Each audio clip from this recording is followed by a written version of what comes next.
E nós vamos dar continuidade com o próximo palestrante, o Dr.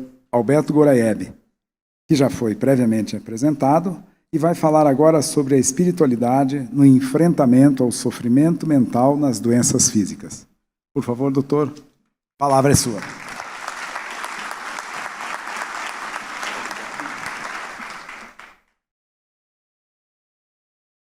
Boa tarde, olá novamente para todos e todas. Haja conhecimento, né, gente? Quanta coisa, né? A gente fica sentado, vindo, aprendendo e vê como a gente precisa realmente continuar aprendendo, continuar estudando, para a gente poder crescer e entender um pouquinho mais de como é que essas coisas se processam aí, diante das experiências que são possíveis. Ali, a gente consegue botar para cá? E aí nossa ideia agora, se aproximando um pouquinho da questão prática e da experiência de cuidado, é que a gente possa resgatar um pouquinho da conversa que a gente começou até pela manhã, que falava sobre a lógica do cuidado, e discutir um pouquinho de forma mais aprofundada sobre o impacto do sofrimento mental nas experiências de adoecimento de maneira geral, e novamente como a espiritualidade possui um tom significativo para conseguir ajudar pessoas a enfrentarem melhor essas condições de saúde, doença e adoecimento. E, especialmente, a gente se aproximar um pouquinho da figura do Cristo, enquanto sendo uma fonte de significado para que todo esse movimento possa se surpreender e caminhar e permanecer ajudando as pessoas. Para começar, eu trago a imagem aqui da flor do lótus. A flor do lótus é um símbolo historicamente vinculado da tradição oriental que fala sobre espiritualidade. A flor de lótus que traz beleza, cor, cheiro, ela nasce da lama, ela nasce do fundo dos rios. E é um exemplo e uma metáfora que a gente sempre se utiliza para entender que mesmo diante do inóspito, diante do que é desfavorável, a gente pode encontrar beleza, a gente pode encontrar significado e que a gente possa transpor isso aí para a nossa própria vida e para as nossas experiências. Mas caminhando um pouquinho, a gente vai entender um pouquinho dessa lógica de caminho e desse itinerário que leva a pessoa a experimentar a dor ao sofrimento, entendendo que sofrimento, tal qual o adoecimento que a gente falou anteriormente, será sempre uma experiência individual. Eu costumo falar que adoecimento sofrimento e adoecimento falam sobre experiências, para além de questões muito técnicas e muito abstratas. E nesse caminho, a gente entendendo que se tratam de experiências e de processos, abrir espaço para falar sobre isso aqui é de suma importância. Abrir espaço para falar sobre a experiência de quem sofre certamente é uma das tarefas mais significativas daqueles que se dedicam a ousada tarefa de cuidar do outro. A gente vem de uma tradição histórica e cultural que centrou o profissional da área da saúde num lugar em uma posição paternalista. Eu que sou médico, eu sei o que é melhor para o seu processo. Você que é psicóloga sabe a melhor abordagem para o seu paciente. Você que é fisioterapeuta sabe quais são os passos da reabilitação mais adequados para a pessoa que você está cuidando. E ao longo do nosso crescimento profissional, e mais do que isso, ao longo da maturidade que a gente vai adquirindo enquanto profissionais, a gente tem cada vez mais descaracterizado essa ideia paternalista do cuidado em saúde. Quem disse que eu sei o que é melhor para você? Quem disse que a medicação que eu, na minha cabeça, acho que funciona melhor para a sua condição e para a sua necessidade, de fato se encaixa na sua realidade? De fato se encaixa na sua história, na sua questão financeira, na sua rotina do dia a dia. A gente precisa parar e desconstruir essa ideia de que o profissional ele detém a lógica do conhecimento e parar a compartilhar, porque a experiência de sofrimento ela está no outro. Por mais que a gente estimule a ideia de um cuidado interdisciplinar, né, por mais que no CAPO a gente tenha 110 voluntários, por mais que tenha eu no meu consultório, a psicóloga do lado, por mais que a gente busque abraçar essa pessoa, a experiência do sofrimento, ela é e sempre será uma experiência individual. Porque é somente o outro que sabe o que ele está passando e a gente às vezes peca e silencia o outro na hora que a gente fala: "Ô, Dona Maria, eu sei o que a senhora está passando." E a gente não sabe o que Dona Maria está passando na grande parte das vezes. Até que um dia a vida venha e diz: "Vem cá, Alberto, deixa eu te ensinar alguma coisa." E aí eu vou me inspirar um pouquinho na fala do Paulo Frutuoso pela manhã e compartilhar um pouquinho de histórias que falam sobre mim. Eu terminei o meu mestrado em cuidado paliativo e passei mais ou menos 2 anos estudando a experiência de sofrimento mental de pessoas idosas com câncer. Numa tentativa desesperada de adiantar minha vida acadêmica, Eu terminei o mestrado e entrei no doutorado.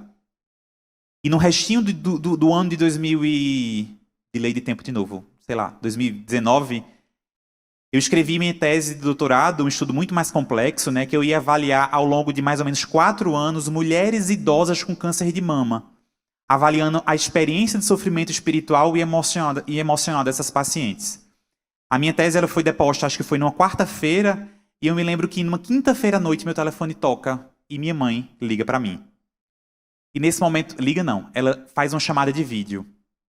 E naquele momento, o vídeo abriu e eu, o que é que está acontecendo, né? Ela completamente pálida na minha frente e eu já sentindo que viria alguma coisa ali do outro lado.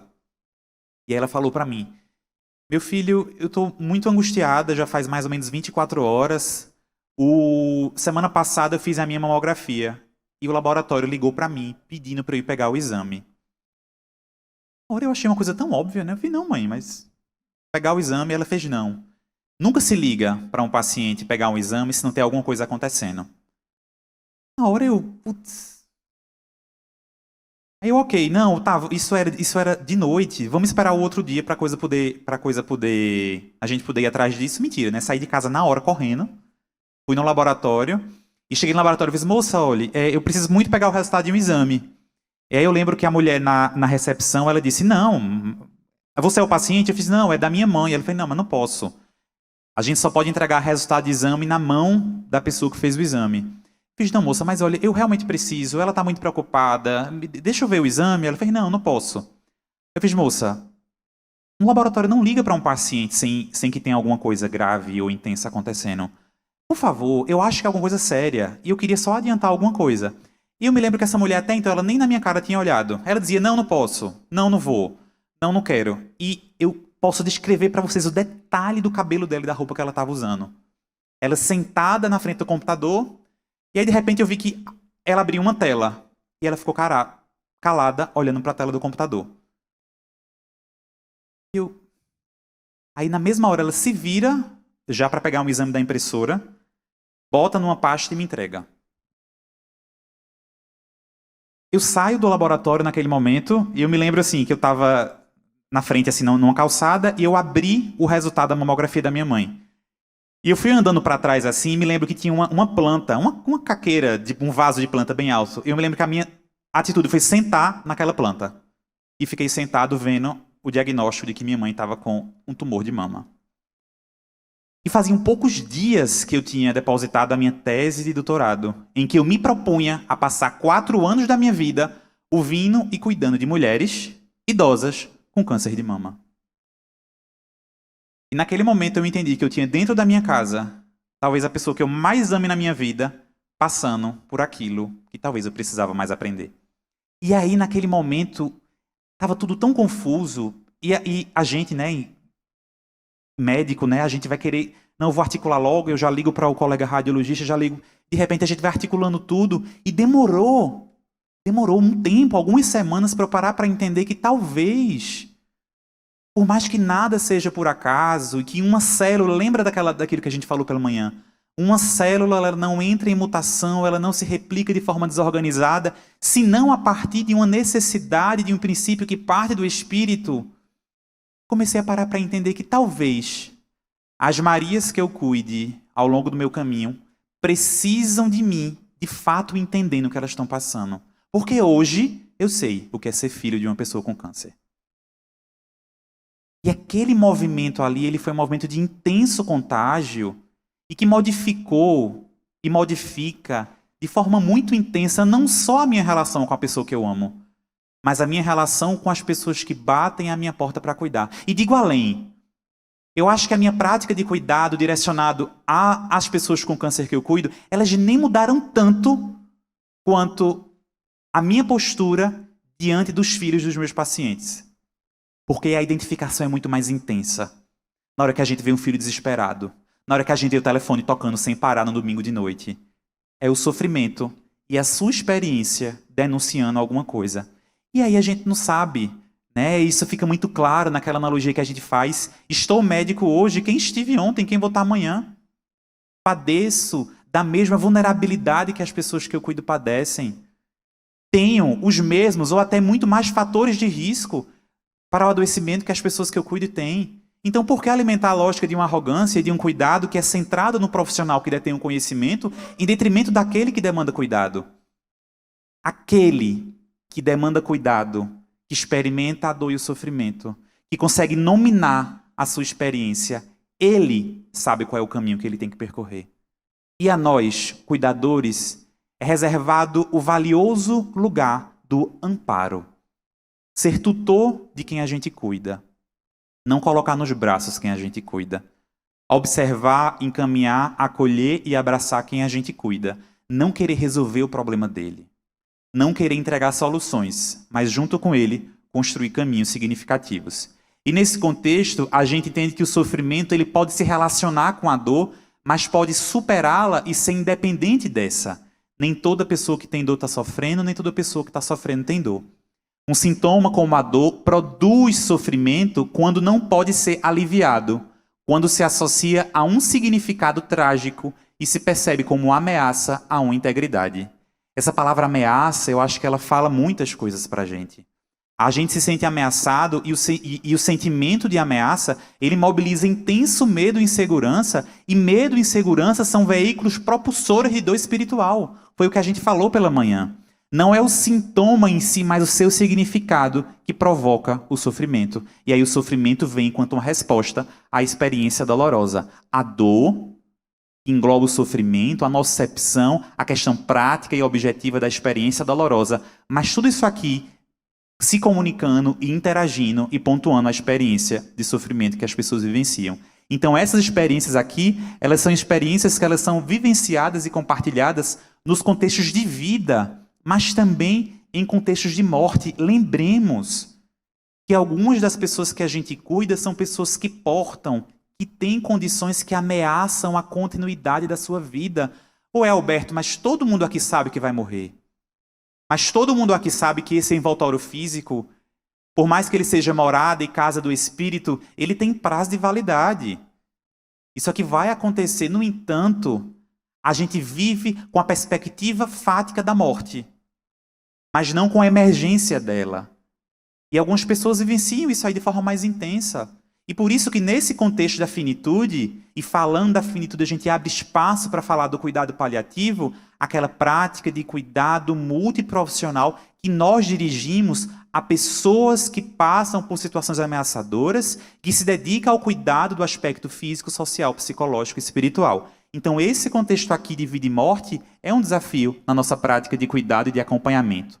Na hora que eu falei anteriormente, vocês devem se lembrar daquela figura do iceberg. Existiu uma figura super cara chamada Cicely Saunders, que eu peço licença para falar um pouquinho dela para vocês. A Cicely Saunders, ela foi médica, enfermeira e assistente social. Ela nasceu na Inglaterra no século passado e Cicely, ao longo do seu processo de cuidado, primeiro ela era enfermeira e ela foi direcionada para os cuidados de guerrilheiros após um incidente crítico de guerra no seu país. E ela começou a cuidar de forma muito intensa dos chamados moribundos. Moribundos eram aquelas pessoas que estavam renegadas pela medicina até então. Não adianta fazer nada. Não tem mais nada para fazer. E aquela lógica de um cuidado e daquelas pessoas que estavam ali só esperando o dia de morrerem, aquilo sempre incomodava Cicely. E ela achou pouco, ela fez um curso de serviço social na época, né, porque ela passava por um problema de saúde intenso. E aquele chamado ficando cada vez mais agudo ali na mente e no coração dela. O que é que se pode fazer a mais por essas pessoas que estão em processo de morte? O que é que se pode fazer a mais além de esperar? Quanto sofrimento instalado nelas, quanto sofrimento instalado nessas famílias, a gente vai simplesmente cruzar os braços? E aí Cicely dá um passo além, ela faz a terceira faculdade dela, dessa vez a faculdade de medicina. E aí, ao longo da formação médica dela, ela se aproxima de forma ainda mais intensa dessas pessoas que experimentavam doenças ameaçadoras, especialmente aquelas pessoas com câncer avançado. Nesse contexto, Cicely entra em contato com um paciente super especial, que na biografia dela é chamado David Tasman. E o David Tasman era um homem já de meia idade, que portava uma doença oncológica avançada, E ele diz a ela, Cícely, você precisa ampliar a sua prática profissional e passar a ensinar outras pessoas como cuidar, como você cuida de mim. E aí, nesse contexto dessa teoria, parte de Cícely a compreensão atual do que a gente tem de cuidado paliativo. A prática de cuidado direcionada a pessoas que experimentam doenças que ameaçam a vida, que contempla a família e a comunidade, e não apenas o aspecto físico da dor e do sofrimento. Isso aí a gente chama de dor total. E exemplifica exatamente por aquela lógica do iceberg. A gente vê a ponta do iceberg, a gente vê a tradução física, material da experiência de dor e de sofrimento. Mas lembremos sempre que há sempre um contexto de muito mais complexidade, que é a dor psíquica, a dor social e a dor espiritual. Não está aqui nessa aula, mas eu não uso mais essa figura do iceberg. Eu boto geralmente uma cebola. A camada mais externa, a camada física, o que a gente olha, camadas intermediárias, psicológica e social, e o miolo da cebola, a camada espiritual. De modo que, por mais que a gente enxergue aqui a dor física, é como se aqui estivessem sobrepostas. Mas na hora que a gente fala da cebola, imagina que o aspecto espiritual é o aspecto mais íntimo, é o aspecto mais escondido, mas é o aspecto que está no núcleo, é o que mais mobiliza experiência para o paciente, para a sua família. E aí, nessa prática de cuidado, que a gente amplia o nosso olhar diante da experiência de sofrimento e entende que ela não é só um sofrimento mental, a gente coloca no nosso alvo de atuação o sujeito e sua família. Nunca as pessoas podem ser cuidadas sozinhas, ou não deveriam ser cuidadas sozinhas. No foco do nosso cuidado interdisciplinar, existe uma pessoa e, no mínimo, a sua família ou a sua comunidade. Eu sempre falo família ou comunidade porque muitas vezes quem está mais junto nem é um familiar consanguíneo. É um amigo, é um vizinho, né? A gente tem muito isso na prática dentro do Sistema Único de Saúde. A família está trabalhando, mas aí quem vem é a vizinha. Já moram juntos aí há não sei quanto tempo. Paciente internado, a gente cansa de ver que não consegue ter um familiar para poder acompanhar durante o internamento e quem fica lá é o colega da igreja. E aí fica um durante o dia, das 7 horas troca o plantão, já entra outro. Já existem equipes de rede de apoio formadas para isso. Então toda essa galera entra no nosso alvo e no nosso processo de cuidado e a gente tem que estar atento a toda a repercussão de sofrimento em cada membro desse ciclo que a gente se propõe a cuidar. Só que esse alvo, bem como a gente falou, ele não é só sobre aspectos físicos, mas falando sobre aspectos físicos, a gente precisa entender que cabe a nós o manejo adequado dos sintomas. Esse manejo adequado dos sintomas, ele passa pela avaliação adequada do sintoma total. Dor, prurido, náusea, vômito, diarreia, falta de sono, febre, tudo aquilo que a gente precisa estar atento na hora que a gente cuida de uma pessoa que está gravemente adoecida. E perpassa essa lógica de cuidado, fomentando para ela não o melhor que existe, mas o melhor que a gente tenha. Eu sei que para a grande maioria dos pacientes com dor crônica e refratária, ele fazer metadona é melhor do que ele fazer morfina. Mas nem sempre eu tenho na enfermaria metadona. Eu faço morfina, é o melhor que eu tenho para oferecer para ele. Mas o meu compromisso ético é de oferecer para ele o melhor que a gente possa. Porque somente a partir de um alívio global dos sintomas físicos, inclusive, a gente pode não só ter uma vida digna, como também um processo de morte que seja digno e que ajude ele a passar por essa fase tão complexa. Caminhando um pouquinho, a gente entende que os aspectos psicológicos eles também têm que ter espaço nesse processo de cuidado e a gente caminha pelo ressignificar das mágoas, dos medos e das culpas. Eu sei que tem muito psicólogo aqui no auditório e é muito valioso reforçar o protagonismo do psicólogo diante de uma pessoa com doença ameaçadora. E aqui eu não me limito a falar da experiência oncológica. Pessoas gravemente adoecidas, elas encontram pano para manga todos os dias para ter dor, medo e insegurança. E na hora que a gente consegue ofertar a escuta qualificada e a estrutura de acolhimento que a boa psicoterapia baseada em evidência consegue fornecer, a gente consegue aliviar uma camada intensa de sofrimento. Cabe ao cuidado psicológico o resgate e o reforço aos mecanismos de enfrentamento. A gente falou de manhã sobre a história do enfrentamento espiritual, isso entra aqui nessa discussão também. A aceitação da morte e a prevenção do luto patológico, entendendo que tudo isso aqui caminha de forma intensa. Falando especialmente do luto, é preciso que a gente entenda o luto sempre enquanto também um processo e uma experiência. Luto não tem prazo de validade. O luto é uma reação desintegrada à experiência da perda. Essa perda muitas vezes é objetiva, na hora que a gente perde alguém que a gente ama. Essa perda pode ser subjetiva, na hora que a gente se divorcia, perde um emprego, tem uma dificuldade mais intensa. Tudo que é experiência de perda e de lassidão pode falar sobre o movimento do luto. E esse luto, quando gera sofrimento, a gente chama ele de luto desintegrado. É um luto desorganizado. E dentro desse processo terapêutico super importante, cabe a nós, profissionais cuidadores, ajudar o outro a integrar a sua experiência de enlutamento. Nunca vai ficar para trás. A gente nunca vai passar uma borracha. A gente não pretende virar uma página, mas a gente pretende e tem um compromisso ético de ajudar o outro a integrar, a organizar o seu sofrimento para que ele deixe de ser tão intenso aí ao longo desse contexto. Caminhando um pouquinho, a gente entende a importância de contemplar os aspectos sociais. A prevenção da morte social não é porque alguém está doente que ela está inválida. Não é porque alguém não consegue ter fisicamente a mesma capacidade para varrer a casa, lavar suas roupas e organizar o almoço, que ela não tem mais utilidade. Validar e afirmar a vida em sua potencialidade e em sua condição é uma tarefa básica daqueles que se propõem a cuidar de forma integral de pessoas gravemente adoecidas. A organização de um testamento, a regularização de pendências jurídico-financeiras, a organização até de um funeral, isso tem que acontecer e a gente tem que naturalizar esse processo. Eu nunca esqueço de uma paciente que chegou para mim, né, a gente sempre nessa abordagem de trabalhar o processo de finitude dela, e ela muito bem em relação à condição dela. Teve um dia que ela chegou no consultório e jogou assim, pronto, e ela era bem engraçada, né, meio debochada. E botou uma pasta assim em cima do birô, pronto, tá aí. Aí eu, pois não, dona Maria, o que é que a senhora está precisando? Não, abra aí a pasta, você não queria tanto? Tá aí. Eu, tudo bem, né? Aí na hora que eu abro a pasta, tá o catálogo da funerária. Ela fez, pronto, agora vamos resolver o meu funeral.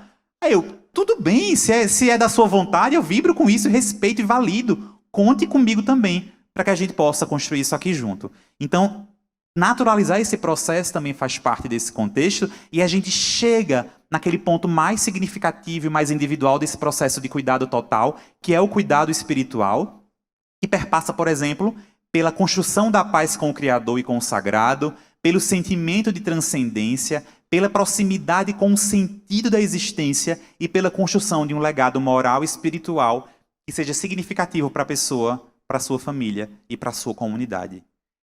Isso é um cuidado total.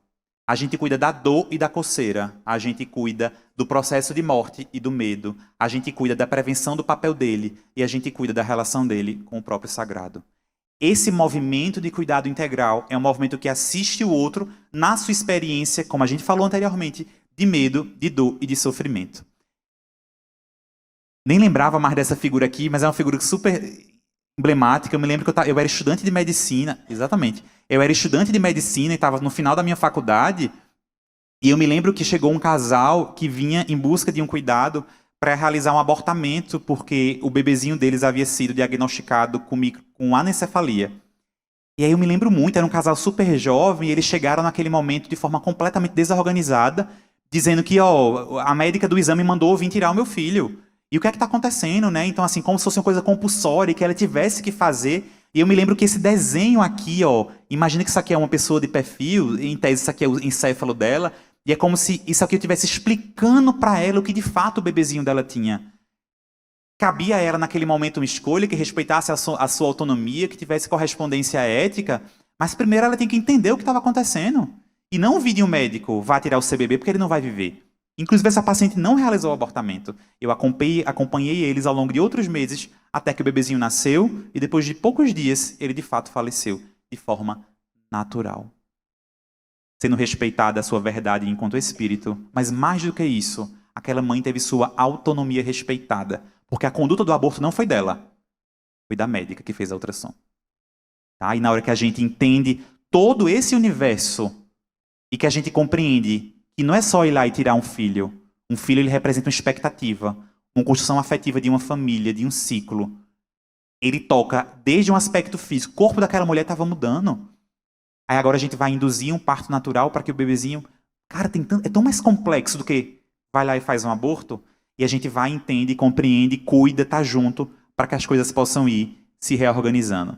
E aí, na hora que a gente entende que Cicely, né, na hora que ela falava do cuidado paliativo e da dor total, ela traz para a gente lições para a vida, mas mais do que isso, ela traz lições para as nossas próprias dores e para os nossos próprios sofrimentos, novamente colocando o cuidador enquanto uma pessoa que também está aprendendo. E eu me lembro muito que logo depois que minha mãe adoeceu, eu passei muito tempo, e aí eu trabalhei isso aí com meus pacientes, sem assumir novos pacientes com câncer. Sabe por quê? Porque eu respeitei a minha dor. Eu não queria estar em casa experimentando aquilo ali com minha família, vivenciando a minha dor e minha angústia, e chegar no meu consultório e fazer a mesma coisa. E eu respeitei. Depois de um tempo e de muita terapia, eu, minha terapeuta, depois de muito tempo, quando eu entendi que eu estava novamente com fôlego para poder reassumir o cuidado, eu voltei. Estou muito bem obrigado com isso agora. E falo disso aí de forma muito leve. Muito, muito leve. Hoje. Mas na época, isso mobilizou sofrimento e muita dor em mim também. Então, que a gente possa validar esse processo e chegando na imagem dele, né? Na hora que a gente fala do Cristo e a gente entende que Jesus é muito mais do que modelo e guia, ele é um médico por excelência, ele que foi encaminhado para a terra para cuidar de todos aqueles que são doentes. Ei, vocês falaram de manhã para mim, todo mundo aqui está doente. Ou tem alguém aqui 100% são? É muito doido, né? Porque a definição de saúde da Organização Mundial da Saúde é de que saúde é o completo bem-estar biológico, social e psicológico. Completo bem-estar? Alguém aqui está completamente bem em relação à sua saúde física?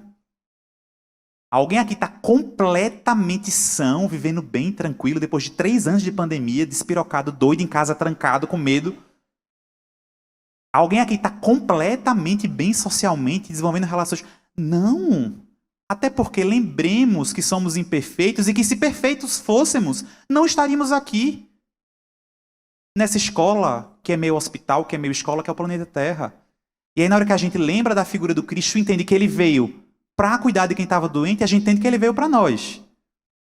E não para aquele que nesse momento padece de um sofrimento da carne.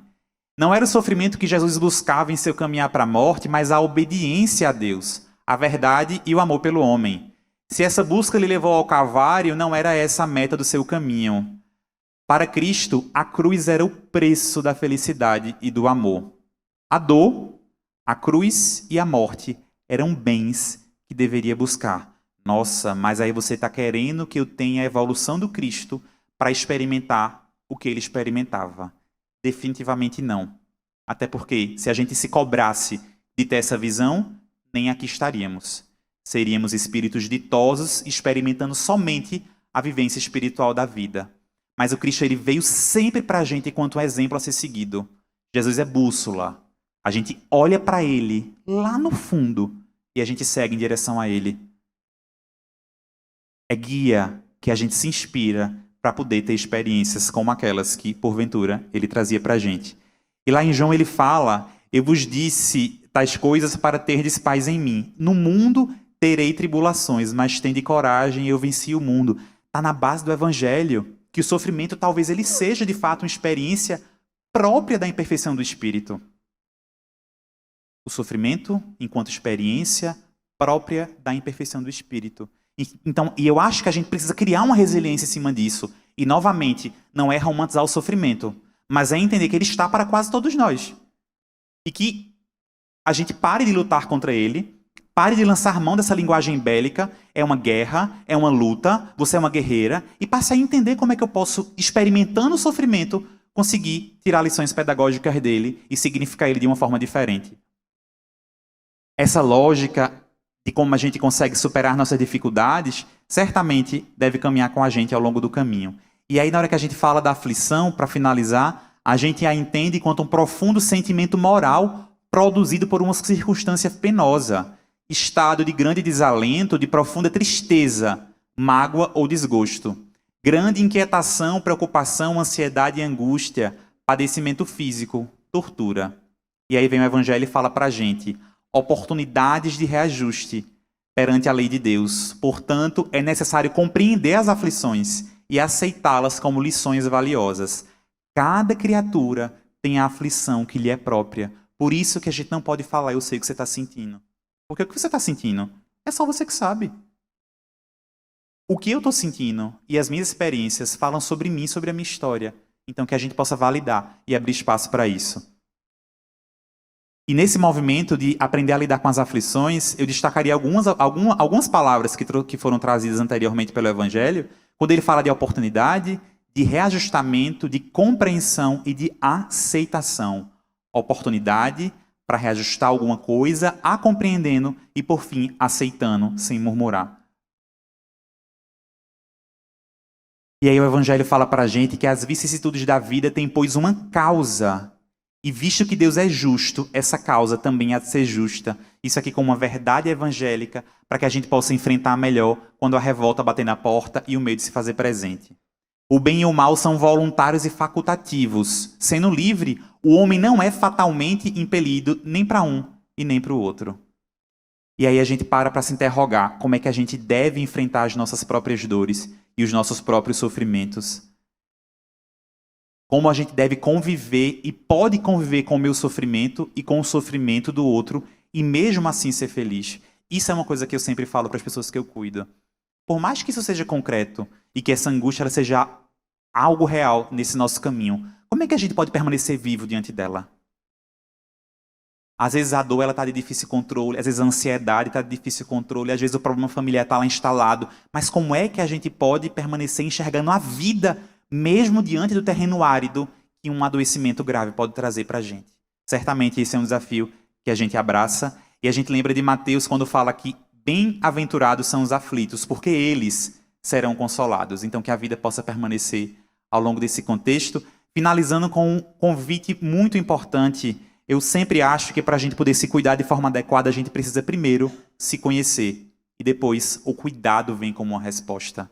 A gente não consegue cuidar, muito menos amar de quem ou do que a gente não conhece. Esse é um convite para que a gente possa conhecer um pouquinho mais das pessoas que a gente cuide. Mas, sobretudo, esse é um convite para que a gente possa se conhecer um pouquinho mais. Está lá no Evangelho. Amarás a teu próximo como a ti. O próximo como a ti mesmo. Não é o contrário. O amor que eu dirijo ao próximo é um reflexo do alto amor. Já pararam para pensar nisso? E quantas são as vezes em que a gente está preocupado com a saúde do filho, com o trabalho do marido, com a preocupação da vizinha, com não sei o que de lá de fora, e a gente leva o outro para o médico, e a gente faz aquilo. Pouco de energia a gente dirige para nós próprios. O amor do outro é um reflexo do alto amor. E digo mais, certamente a gente não consegue amar o outro genuinamente sem a gente se auto-amar antes disso. Então que esse movimento de autoconhecimento e autocuidado ele possa fazer parte desse processo. Porque aí na hora que a gente se conhece e que a gente se cuida, a gente vai se amar e automaticamente, genuinamente, verdadeiramente, acessar o outro em sua experiência. Quando o sofrimento até porque o sofrimento ele só é intolerável quando ninguém cuida. Então que o conhecimento faça parte disso. E a gente finaliza sempre com a imagem dele, que lá atrás falou para a gente ir em busca dele enquanto caminho, enquanto verdade. O Cristo falava, vinde a mim, vós todos que estáis sobrecarregados e cansados, eu vos aliviarei. Tomai sobre vós o meu jugo e aprendei de mim, porque sou manso e humilde de coração, e achareis descanso para a vossa alma, porque o meu jugo é suave e o meu fardo é leve. Esse é o verdadeiro médico. Certamente é a ele que pertence o nosso diploma. Então que seja sempre lembrado, seja sempre valorizado e que a todo o processo de cuidado e quando as experiências baterem a nossa porta e que a gente achar que a gente não tem fôlego, a gente lembre do exemplo dele. Porque ele não nos cobrava semelhança, mas ele cobrava da gente um caminho a ser seguido. Então que a imagem dele siga para a gente e que nessa vibração de agora, eu queria que vocês parassem 30 segundos, fechassem os olhos e pensassem em todo o processo de trabalho que o Capo desenvolve. Em cada paciente que bate aquela porta. Em cada família que encontra calor. Em cada trabalhador que lá encontra o refazimento das suas angústias. Em cada contribuição que é fundamental para que a estrutura funcione. na equipe espiritual que lá encontra a materialização de um plano, que é do Dr. Bezerra de Menezes.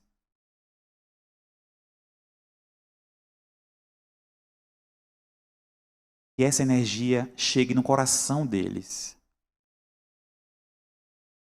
E é por eles que isso existe.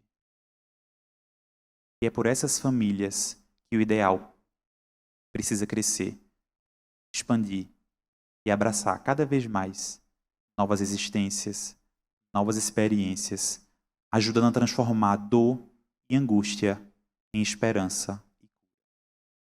Muita paz a todos.